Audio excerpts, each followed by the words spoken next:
Tansei, good evening. I'm Krisanach Gate. Welcome to APTN National News.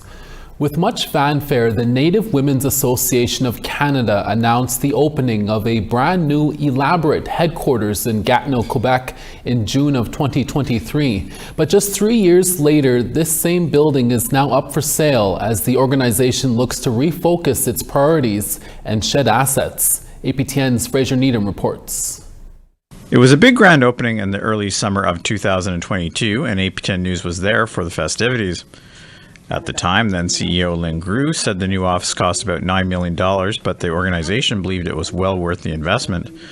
The 45,000 square foot facility had 5 floors adorned with Indigenous artwork from all over the world, with a number of cultural spaces, a gift shop, and kitchen. The organization said it would generate its own source revenue by hosting public and private meetings and selling artwork. But 3 years later, an ad on this real estate site says the NWAC building is now up for sale at just under $8 million. APTN reached out to NWAC and was told no one is available for comment. However, in an emailed statement, Chief Operations Officer Bev Dinsdale said the organization is looking to get back to its core mandate of advocacy. She added that another property, the Chelsea Resiliency Lodge, is in need of repair and will soon be listed for sale. The organization has also put out a tender for a community-based organization to manage its Resiliency Lodge in New Brunswick. The most recent audited financial statements on the NWAC website are for 2023. APTN also reached out to the former CEO Lynn Grew, who left the organization in the spring of 2024. In an emailed statement, she said during her time with the organization, NWAC demonstrated strong financial growth and annual surpluses. APTN News asked Indigenous Services if it was investigating NWAC's finances. It replied that the Government of Canada does not get involved in NWAC's internal governance matters and referred all questions back to the organization. Fraser Needham, APTN National News, Ottawa. An elderly Indigenous man is looking for an apology after he was recently denied boarding a WestJet flight with valid identification. He says airlines need to be more knowledgeable about Indian status cards so people aren't pushed away for no reason. Here's our APTN reporter Sav Jones with that story. 69-year-old Lawrence Douglas Corbier loves to read his Bible. His faith recently brought him to a gathering in Quebec to connect with others through worship. He says it was a great trip until he tried to go home to Winnipeg and couldn't board his plane. I didn't know what to do. I was getting kind of fearful. I don't know nobody in Montreal, and I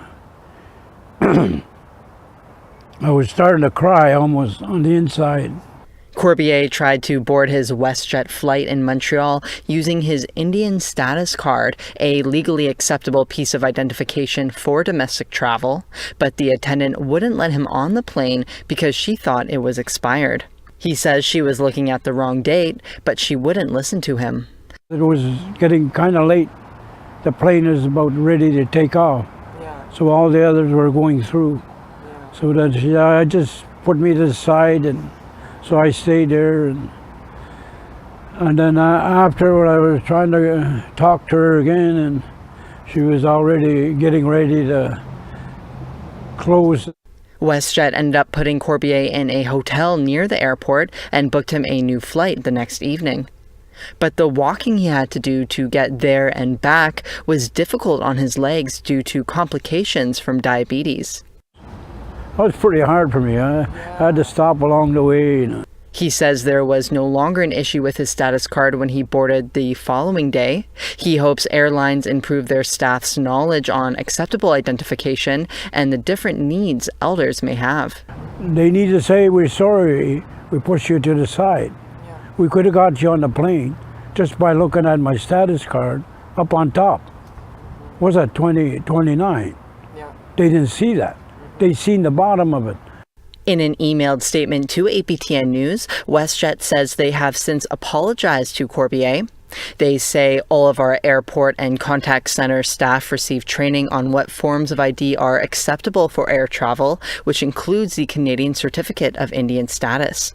They also say WestJet will be reimbursing any out-of-pocket expenses associated with this travel disruption and offering compensation to Elder Corbier as a gesture of goodwill. Going forward, Corbier says he will stick with Air Canada for all his flying needs. Sav Jones, APTN National News, Winnipeg. Saskatchewan Public Safety Agency Chair Tim Mloud spoke about a recent announcement from the province regarding support for communities impacted by wildfires. The province is investing an additional $20 million to help communities that were devastated by the wildfires with their cleanup efforts and restoring those communities to a place where they can begin to rebuild. The $20 million in support will be split among communities based on a provincial needs assessment.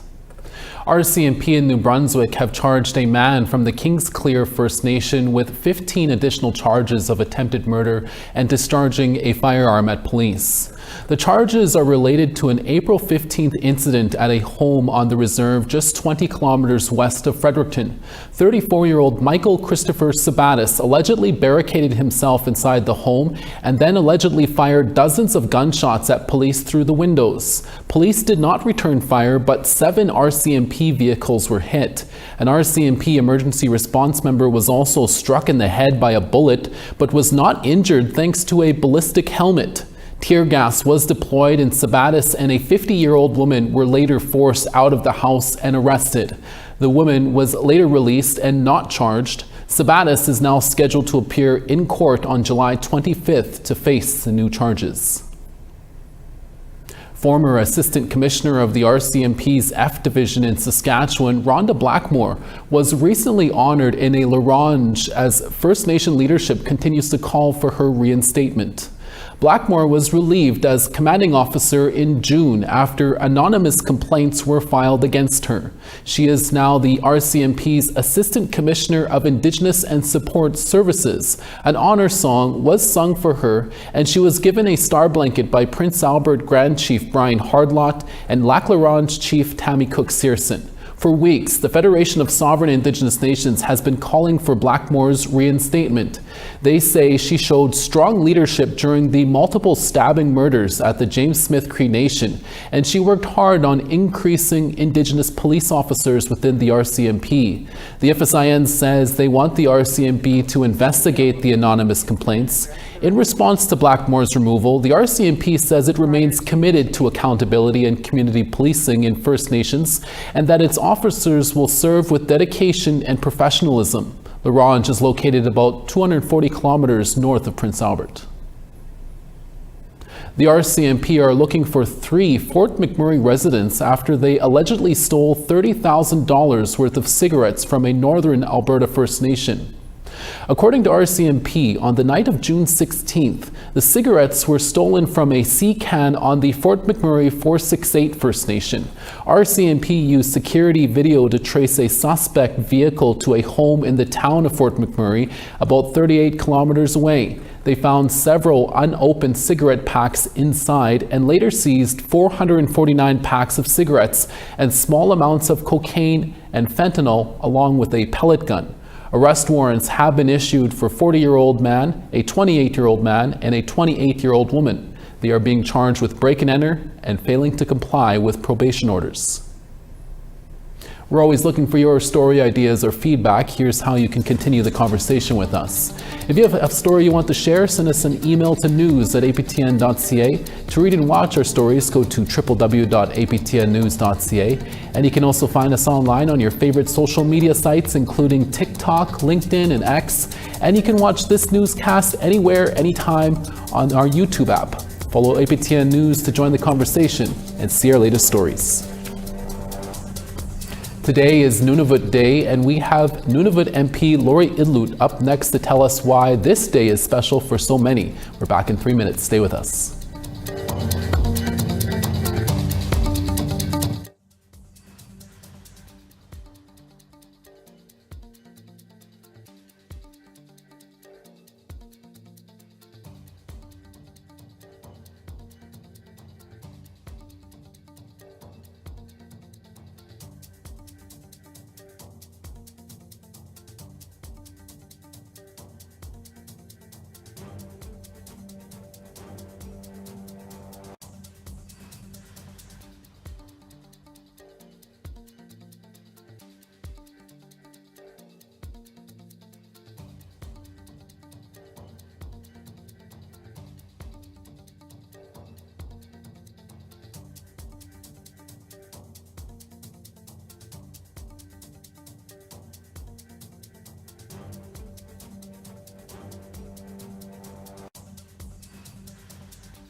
Welcome back. July 9th is a special day for people who call the territory of Nunvut home, as they are celebrating the signing of a landmark agreement.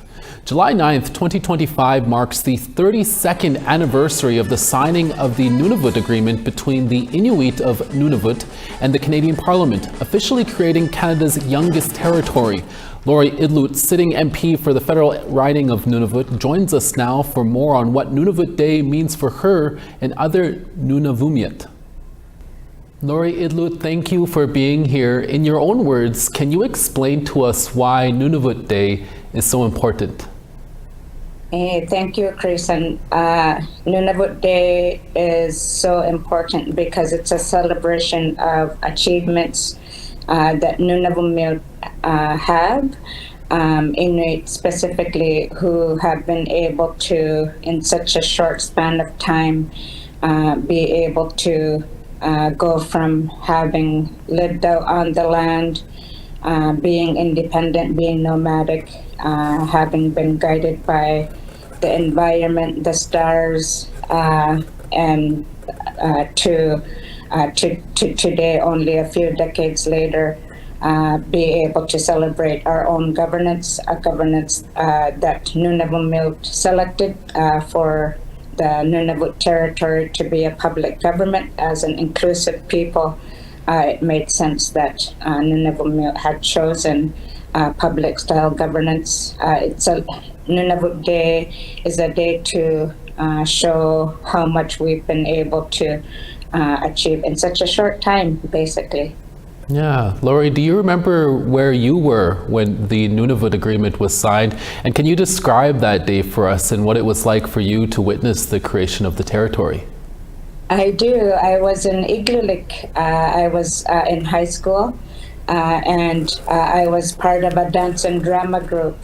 So on that day, because Paul Kwasa was the president of the TFN, that's what it was called before it was called Nunavut Tungnavik. He was the president, and he's originally from Igloolik, so he brought the delegation to Igloolik to have the agreement, in principle at least, signed there. And I remember we had performed for the delegation, and there's this fabulous photo of the whole school with the politicians in the middle there. It was such a great celebration. That's great to hear. And it's been 32 years since the signing and creation of Nunavut. What do you think have been some of the territory's greatest achievements? That is such a hard question. I think that one of the ones that I'm proud of is the acknowledgement and the acceptance of what we now call the Inuit Kayumayatokangit guiding principles. The IQ principles for Inuit are law, actually. There are traditional laws and how Inuit were taught to be well with each other, to persevere, to make sure that we're making decisions for our children and our grandchildren. And these IQ principles are now used in government, supposedly, but they are an important frame to make sure that decisions that are being made for Nunavummiut are based on Inuit Kayumayatokangit laws. And can you give us a glimpse into how people in Nunavut might typically celebrate Nunavut Day? Yes, it's my first time to celebrate Nunavut Day, not in Nunavut, but I got to celebrate at the Baffin Larga. It's a boarding home for medical patients. What a beautiful event that was, as well at Isahuit here in Ottawa. And they were very similar to the celebrations that I've had throughout Nunavut communities. There was a lot of Inuit games, lots of food being shared, and opportunities just to spend time with all generations of people. It's just such a wonderful way to keep highlighting that we still have our strength. Lots of people speaking Inuktitut, lots of people playing Inuit games, performing cultural Inuit practices like throat singing. So it was just a wonder. These are all great ways to showcase how strong Inuit have remained. Finally, Laurie, we have about 30 seconds left. What are some more ways people can learn about Nunavut and its people and history? There are so many different places that you can learn nowadays. Tungabik NTI has a great website. NTI is the Land Claim Rights Holding Group. The government of Nunavut has a great website. The Inuit regional associations, the regional rights holding groups have great websites as well. And also I've learned in the last campaign when I was seeking re-election, I've discovered that there's a lot of TikTok accounts where you can learn so much about our culture. What a wonderful surprise it was to see even Inuit elders having accounts showcasing aspects of our culture to the world. Tapway, yes. Laurie Idlot, we'll have to leave it there. Thank you for your time. Saskatchewan Premier Scott Moe met with the mayors of Battleford and North Battleford today to discuss community needs. It didn't take long for community safety and bail reform to emerge as top priorities for the Premier. The leaders discussed keeping repeat violent offenders out of the community, ensuring drug dealers face jail time, and highlighted the need for more mental health and addiction treatment facilities. Premier Moe said keeping drug dealers off the streets helps prevent families from losing loved ones to addiction.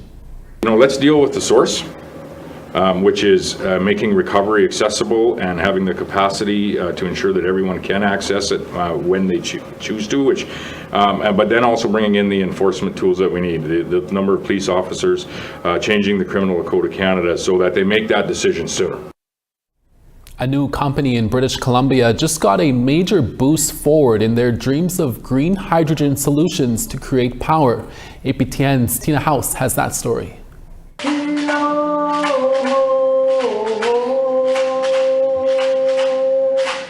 Here at this press conference at the Simon Fraser University, Salish Elements, a majority Indigenous-owned company, has just gotten a financial boost from the federal government through the Clean Fuels Fund to kickstart their green hydrogen fueling station network. The federal government will be contributing $4.5 million to this clean energy project. Salish Elements released this promotional video. When I was a young man, I was told to go to the water, to let it guide me.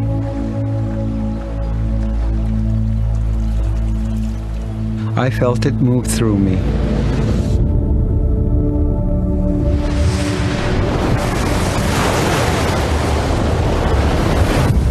It lives in all of us.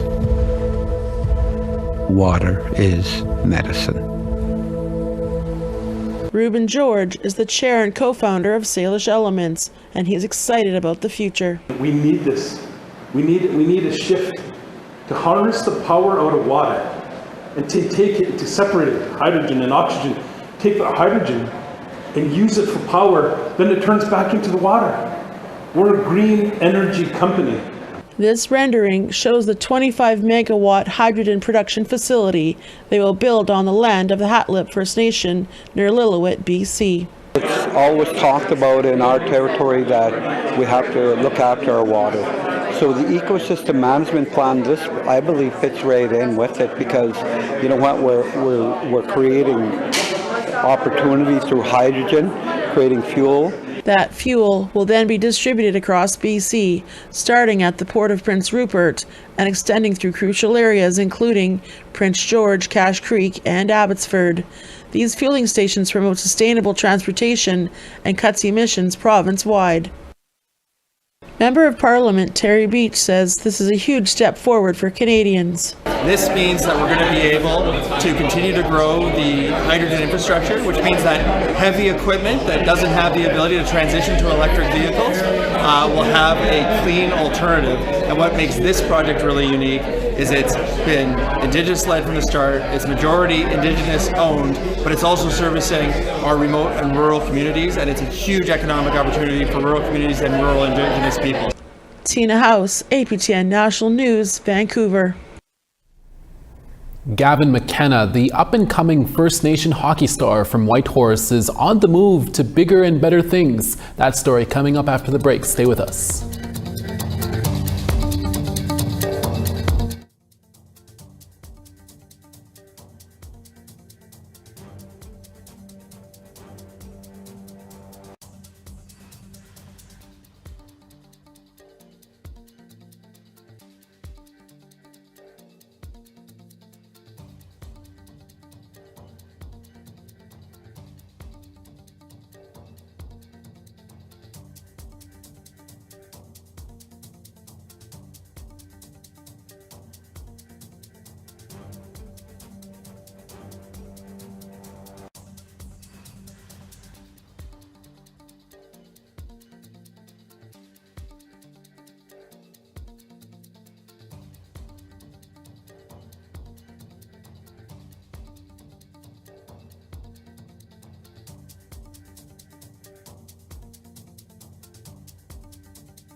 Welcome back. Time now for our photo of the day.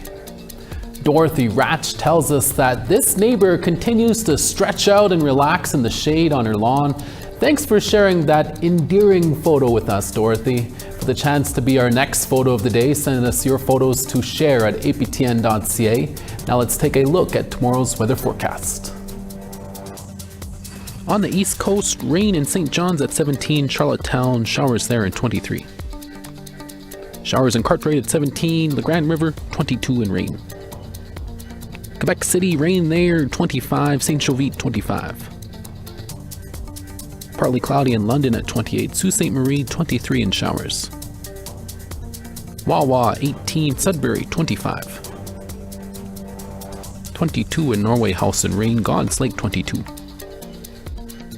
27 in Brandon, Gimli 28. Swift Current 28 and sunny there, Yorkton 26. Meadow Lake 25 and sunny, Larange partly cloudy and 24. 25 in Grand Prairie, Fort McMurray 24. Calgary 26, Medicine Hat 31 and sunny. Sunny in Vancouver at 25, Kamloops 34. 15 in Prince Rupert, Prince George 25.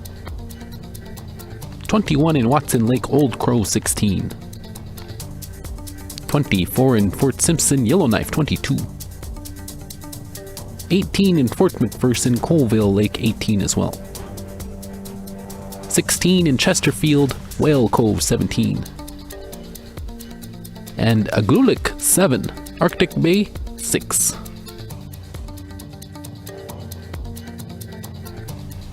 Hockey sensation Gavin McKenna from the Yukon is leaving the Western Hockey League and heading to Penn State to play U.S. college hockey. The 17-year-old Trondheim citizen from Whitehorse, Yukon is likely to be the NHL's first overall pick in the 2026 draft. McKenna was a forward for the Medicine Hat Tigers for the past 3 seasons, where he scored 79 goals and 165 assists. He also represented Canada at last year's World Junior Hockey Tournament. Last year, the National Collegiate Athletic Association, or NCAA, lifted a ban preventing Canadian Hockey League players from playing for U.S. colleges. Here's what McKenna had to say about the move. I think it honestly just makes the jump easier. Going against older, heavier, stronger guys. I think it really prepares you. And, I think even in the locker room, hanging around older guys and being around more mature guys, I think that'll help me a lot. Obviously, the dub was a great spot, and I'm very grateful for what it did for me and my family. So obviously, I think both options were great, but I just think that going to college and, being in such a great conference, it'll really challenge me and prepare me. From all of us at APTN National News, congratulations to the McKenna family. And that's your evening newscast for this Wednesday, July 9th. We're back for your daytime newscast tomorrow with more stories. Please join us then. From all of us at APTN National News, miigwech masicho kwana. Thank you for watching, and we'll see you again. Ekse.